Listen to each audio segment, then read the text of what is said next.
Assalamualaikum dan juga salam satu Malaysia. Bersua kita sekali lagi dalam rancangan Anjung Bistari, dan untuk minggu ini Anjung Bistari akan berkunjung ke komuniti Satu Malaysia Mukim Bukit Kenak di Besut, Terengganu. Tapi sekarang ini saya berada di perkarangan Masjid Hadari di Jertih, dan keunikan masjid ini terletak pada kombinasi reka bentuknya, iaitu gabungan antara seni bina tempatan dan juga seni bina di Timur Tengah. Jadi apa yang ditunggu, apa kata kita pergi ke komuniti Satu Malaysia Mukim Bukit Kenak.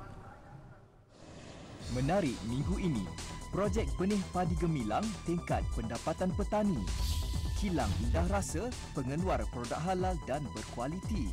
Keunikan permainan rakyat, gasing terbang, getah para serta bola kaki tiga.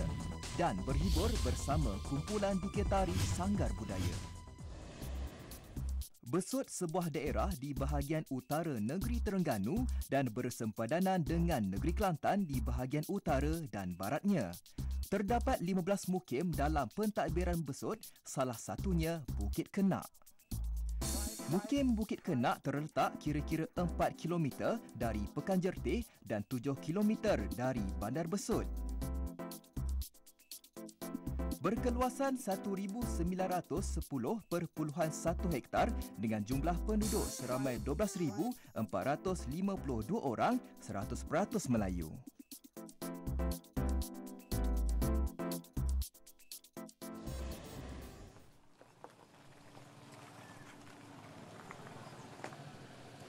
Assalamualaikum. Waalaikumsalam. Ramai meriah ni. Assalamualaikum. Waalaikumsalam warahmatullahi. Saya Haji Zahari. Haji Zahari. Haji Zahari. SUK1M mungkin. SU. Yang baju biru ni.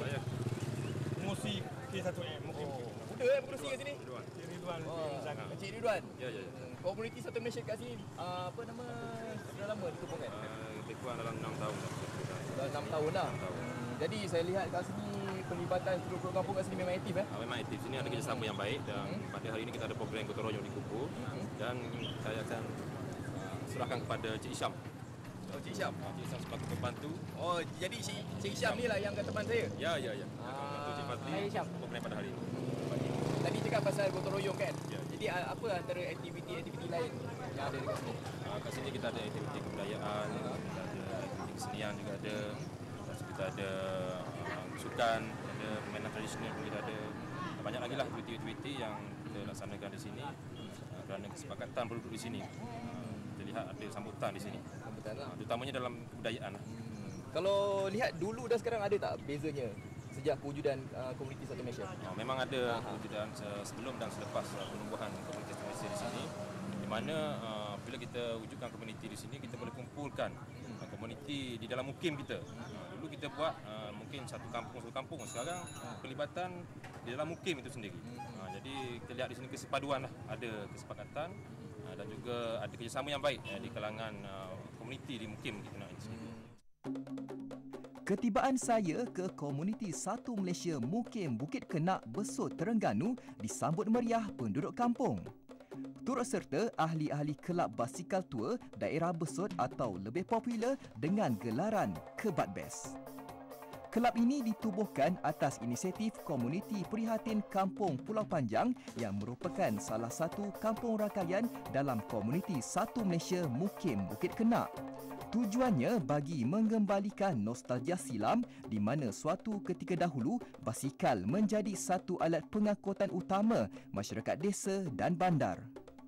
Kelab ini ditubuhkan pada September 2010 dengan keahlian seramai 40 orang termasuk 15 ahli wanita dari pelbagai peringkat usia.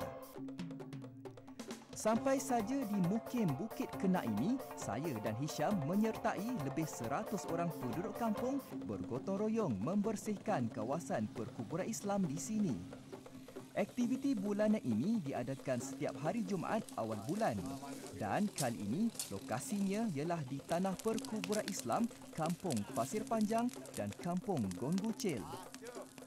Selain dapat mengindahkan kawasan persekitaran kampung, khususnya kawasan perkuburan, aktiviti sebegini juga dapat mengeratkan silaturahim antara masyarakat di sini.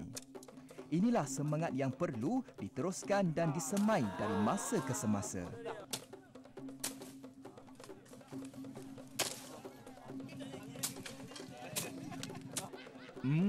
Dah penat bergotong royong, apa lagi? Makanlah! Menu sarapan pagi saya semestinya nasi kerabu, makanan tradisional yang popular di Pantai Timur.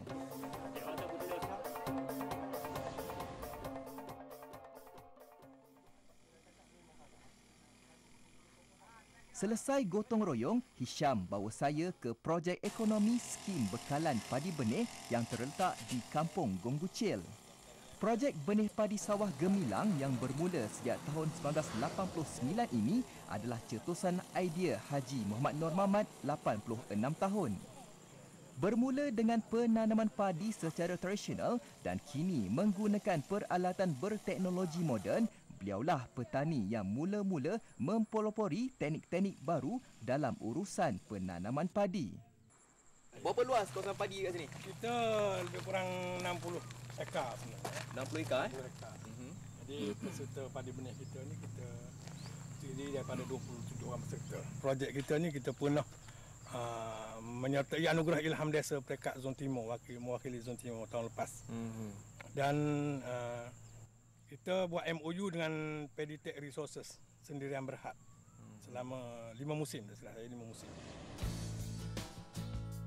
Dari projek benih padi sawah gemilang, saya melihat pula projek ekonomi desa menternak ikan keli dalam kolam. Nampaknya, pelbagai cara dilakukan penduduk di sini untuk menjana pendapatan mereka dan keluarga. Projek yang bermula sejak awal tahun 2010 ini disertai seramai 10 peserta dan dipengerusikan Yahya Muhammad. Projek ini di bawah Pelan Tindakan Desa Kementerian Kemajuan Luar Bandar dan Wilayah yang menyediakan dana berjumlah RM70,000. Hampir RM80,000 dibelanjakan untuk membina 7 buah kolam konkrit dan 11 buah tangki kanvas serta kemudahan-kemudahan lain bagi memastikan hasil dapat diperolehi dalam masa ditetapkan. Kira-kira 40,000 ekor ikan keli dapat diternak dalam satu-satu masa menerusi kedua-dua kaedah itu yang menyumbang pendapatan tambahan kepada penduduk kampung. Ikan keli yang diternak di sini diberi makan pellet, dedak beras dan belulang lembu.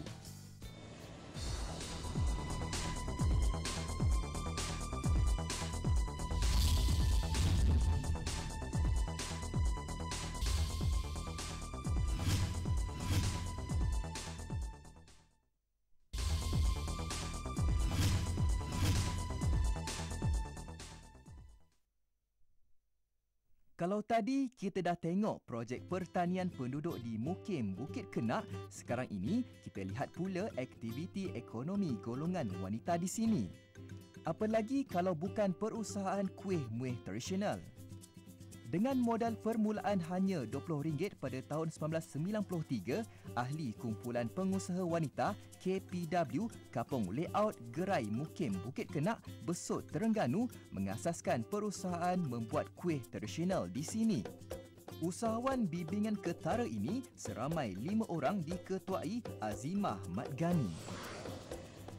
Asalnya mereka hanya mengusahakan bahulu namun beralih kepada kuih peneram pada tahun 1997 kerana kurangnya sambutan terhadap kuih bahulu.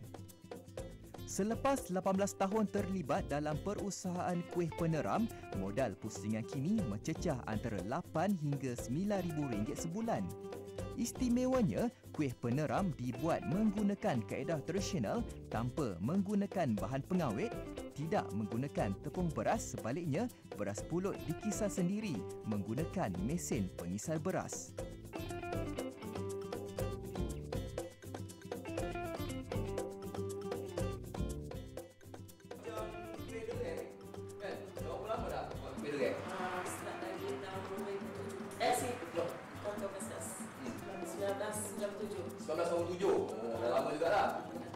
Jadi bersama-sama dengan golongan wanita dekat sini lah. Macam ni bengkel ni bantuan siapa ni? Projek Ketara. Pasaran trader ni mana ni? Seperti Kelantan, Korea, Jepun. Ekspor tak? Korea Jepun? Belajar. Oh belajar. Macam ni lah kat tengah saya ni lah. Ni kuih peneram sedapnya.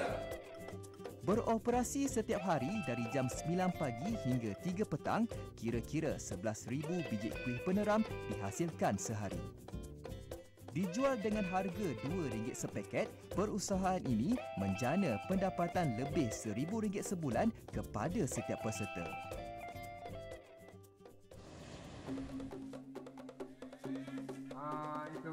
Kunjungan ke komuniti Satu Malaysia Mukim Bukit Kenak, Besut Terengganu memberi peluang untuk saya menyaksikan kehebatan persembahan gasing terbang, permainan tradisi yang popular di negeri Kelantan dan Terengganu. Ia dimainkan ahli kumpulan gasing terbang diketuai Hussein Muhammad, 56 tahun. Bentuk gasing terbang lebih kurang sama dengan gasing uri. Mempunyai bentuk yang rendah dan agak leper dengan berat kira-kira 6 kg. Yang membezakannya adalah cara bermain. Untuk permainan gasing terbang, gasing yang dililit dengan tali akan dilempar ke atas bong. Dengan cepat, seorang tukang cokak mencedok gasing dengan menggunakan pencedok kayu dan terus diletakkan di atas lopak, iaitu tempat gasing berputar. Nak tahu kenapa permainan ini dinamakan gasing terbang? Tengok ni. Permainan gasing terbang biasanya melibatkan pertandingan dua kumpulan. Pemenang ditentukan menerusi ketahanan gasing berpusing di atas lopak. Ada yang mencecah sehingga 2 jam.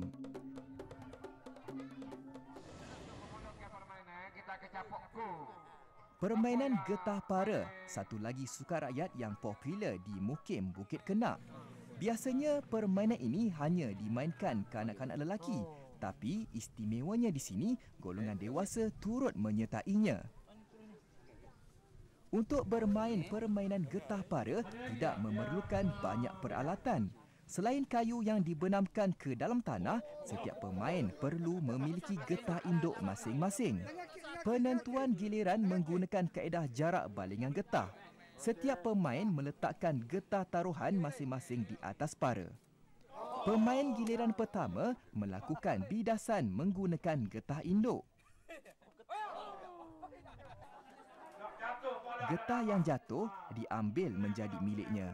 Getah yang mengena para tidak boleh diambil. Dibiarkan begitu sahaja. Setiap pemain berusaha mengambil getah taruhan bagi menambahkan koleksi masing-masing.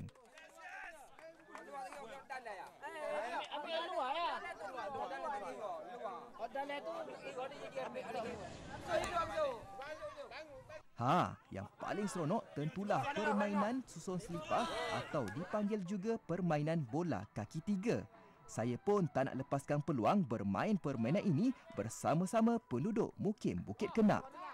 Peralatan yang diperlukan untuk permainan susun selipar hanyalah 13 selipar dan sebiji bola tenis. Permainan ini memerlukan 2 kumpulan. Satu kumpulan biasanya terdiri daripada 5 hingga 6 orang.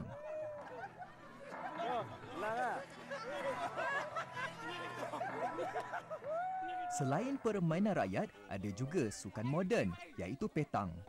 Mukim Bukit Kenak Besut Terengganu mempunyai kumpulan pemain petangnya sendiri. Tujuannya bagi mempopularkan sukan petang di kalangan masyarakat di sini. Jika diamati, sukan ini ada persamaan dengan permainan guli yang popular dimainkan kanak-kanak suatu ketika dahulu. Strategi memperolehi matanya pula menyerupai sukan bowling. Kini semakin ramai penduduk di Mukim Bukit Kenak meminati sukan petang. Latihan diadakan setiap minggu. Jadi anda telah pun saksikan saya main getah para. Betul, getah para. Saya main petang. Betul. Ya, betul. Jadi di sebelah saya Encik Ramli. Encik Ramli ni merupakan pengerusi kebudayaan di Bukit Kenak. Jadi tadi ada macam-macam permainan rakyat kan? Ya. Selain daripada itu, apakah antara aktiviti-aktiviti lain yang ada di kampung ini? Ya, kalau nak ceritakan aktiviti itu memang banyaklah di kampung Bukit Kenak ini. Sepertinya kita selalu adakan progres selepas kita menuapati.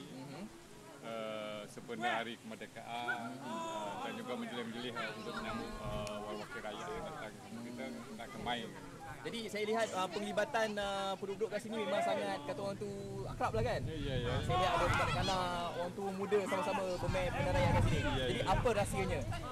Ya, di sini adalah itulah yang menjadi kelebihan bagi kampung kami adalah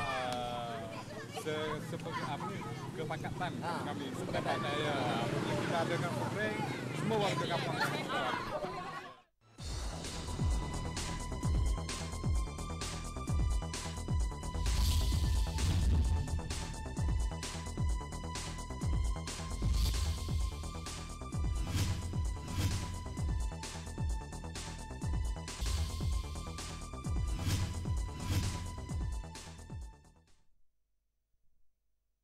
Assalamualaikum. Waalaikumsalam.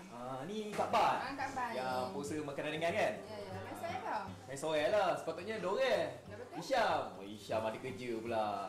Terpaksalah saya sorang-sorang macam ni. Tak apalah, seorang pun. Tak apalah. Boleh saya makan banyak sikit kepik-kepik kan? Boleh. Ni makanan ringan apa yang ada kat sini ni? Yang ada kat sini lah. Yang ada dekat sini semua. Contohnya apa? Contohnya daun bayang. Ini pelik ni. Pelik. Macam mana boleh kata orang tu nak buat keripik daun bayam ni? Sekarang ni, kalau kanak tu suka makan sayur, kita buat macam krepek, dia akan makan. Yang ni bermacam-macam produk kat sini ni. Akak buat Akak guna pekerja lah. Akak guna pekerja. Oh, pekerja. Berapa orang? Kerja 8 orang. 8 orang lah. Kiranya setiap seorang tu buat satu produk lah. Satu produk. Ahmi Jaya Enterprise merupakan pengeluar dan pembekal 18 jenis makanan ringan sejak 25 tahun lalu. Antaranya jejari bilis, kuih sepit, buah rotan, tiram, kuih ros, keripik pisang dan macam-macam lagi. Beroperasi di bengkel yang terletak di Kampung Gong Tanah Merah, Mukim Bukit Kenak Besut, perusahaan ini diuruskan Zanibah Muhammad Yusof 50 tahun. Bermula secara kecil-kecilan pada tahun 1985 bersama seorang rakan kongsi pada tahun 2000, beliau membuat keputusan untuk mengembangkan perusahaan ini bersendirian dengan modal awal hanya RM1,000. Namun selepas 10 tahun, modal pusingan syarikat ini lebih kurang RM10,000 sebulan. Selain dipasarkan di 5 cawangan pasaraya Ekon Jaya di Terengganu dan Kelantan, produk keluaran Ahmi Jaya Enterprise turut dijual di kedai serbaneka T-Shop daerah Besut.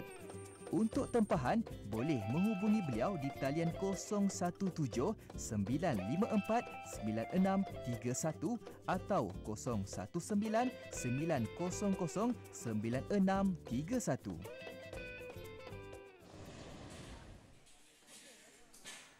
Siapa sangka bengkel kimpalan besi ini dimiliki seorang usahawan wanita. Bengkel ini diasaskan Wan Noriza Wan Ismail bersama arwah suaminya Muhammad Afandi pada tahun 1998 dengan modal permulaan RM5,000. Namun, sejak tahun 2003, iaitu selepas suaminya meninggal dunia, bengkel ini terpaksa diuruskan sendirian. Dengan bantuan modal daripada tekun sebanyak RM10,000 pada tahun 2000 dan pinjaman daripada Mara sebanyak RM25,000 sebagai modal pusingan pada tahun 2007, ibu kepada 3 anak ini cekal menyambung legasi arwah suaminya. Assalamualaikum. Waalaikumsalam. Syam. Kenapa Terima tak kasih. pergi teman saya dekat bengkel Kak Bah tadi tu? Saya makan popcorn, saya makan tumpi. Sorry lah Fazli. Tadi saya tak sempat nak ikut awak ke sana. Sebab saya tak sabar-sabar sebenarnya nak tanya awak seorang wanita besi di kampung saya ni. Wanita besi? Ya. Kenapa dia digelar wanita besi? Sebab dia pengusaha wanita yang berjaya dalam bidang wedding di kampung ini. Oh, yelah, biasa dia lelaki kan? Mesti yang sebelah tu kan? Ya. Saya perkenalkan Fazli. Tak apa, awak di sana, boleh? Saya perkenalkan Fazli. Wan Noriza Wan Ismail pengusaha bengkel kita ini. Panggil apa? Kak Zah. Baik Kak Zah. Okey Kak Zah. Duduk lah, boleh duduk lah. Ni Kak Zah, nak tanya sikit ni. Apa nama? Biasa lelaki kan yang usahakan bengkel ni. Perempuan, macam mana boleh buka bengkel welding ni? Sebab dulu saya bersama dengan